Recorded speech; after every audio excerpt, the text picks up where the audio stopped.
Wagwan Guardians, I'm here bringing you the Vyllence in this latest video where I am rejoicing that I actually got some trials gear. Most notably, this pretty decent scout rifle is known as the Inward Lamp. This version that I got, however, is a regular. I was not able to get 9-0 because there was a certain member on my team, no name shall be called, that seemed to attract bullets to his face. Let me tell you something, dude. Anyway, this scout rifle is probably the best role for its archetype.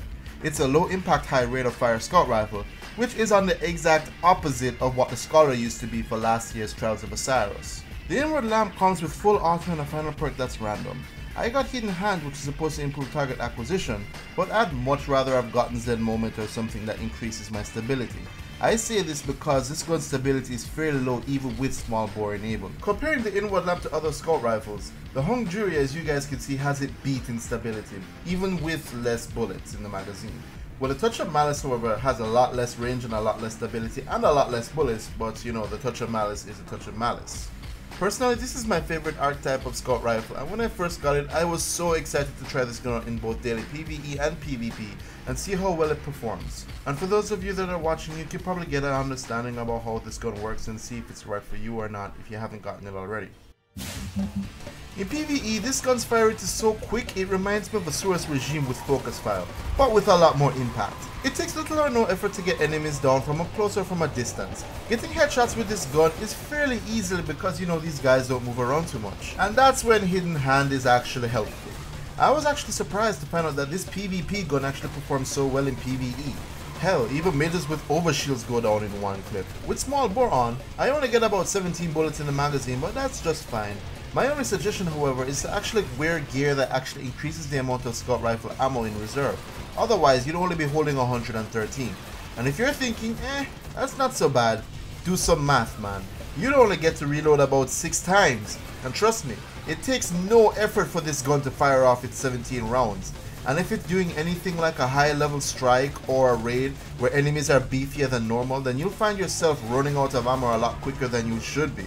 Especially when you're getting charged at by wave after wave of enemies consisting entirely of mages with overshields, which you will find in almost every Nightfall strike these days. Nevertheless, I really enjoy using this gun. Even though there are most definitely options out there that are better suited for PvE, it's not like using this gun would be to your detriment in any way, shape or form. And it's a legendary too, so you can probably use this in combination with an exotic special or a heavy if the situation calls for one. With all of that being said, if you're looking for something close enough to a year 2 Madam Multi-Tool, then this is the closest thing that you'll get to that for now. Now on to PvP. Yes, I am doing this on Thieves' Den and it is as bad as you think it is. Like all other scout rifles, being successful with this gun is based on 2 things. One, your own skill versus the enemy skill, and also the map. Now for a gun like the Inward Lamp, maps like Bannerfall or Skyshock are most beneficial because you know you'll be able to shoot enemies from a distance where this gun was intended to be used. But as you can see, I'm doing skirmish, so they want to give me lots of mid to close range maps.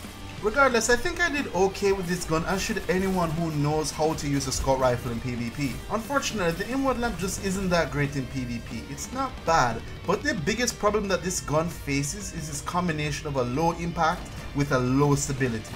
Most other guns like the NL Shadow could have braced frame, which would give you a near max stability, but the best you can get with this gun is small bore and it only gives you so much and no more stability. If you're up against anyone with a slight iota of skill, they'll dodge your line of fire, they'll duck behind corners or do anything within their power to get out of the line of sight. And with this gun's low stability and impact, it's easy for them to get away. I can't tell you guys how many times I had to drop on some guy, and once I got a couple shots in, he'd just run behind some damn corner. And guess what he'd do? You guessed it, he'd camp with a shotgun. So you know, don't chase anyone. But it seems unless you get the drop on someone who's not so pro at sniping or someone foolhardy enough to charge at you from a distance, then all you'll ever do is weaken them to the point where they can flee around the corner. Hell, if you're lucky, you probably get an assist or 2. Now if you'd asked me if there was a different story if I had braced frame instead of small bore, possibly. I've probably been on a 20 kill streak right now. But that's just a theory. A game theory. Wrong show, you idiot. I'm sorry, I always wanted to say that. And I'm a big supporter of Pat, so you know. Turn around Every now and then a guy is shooting me in the back, I don't know what to do. Turn around.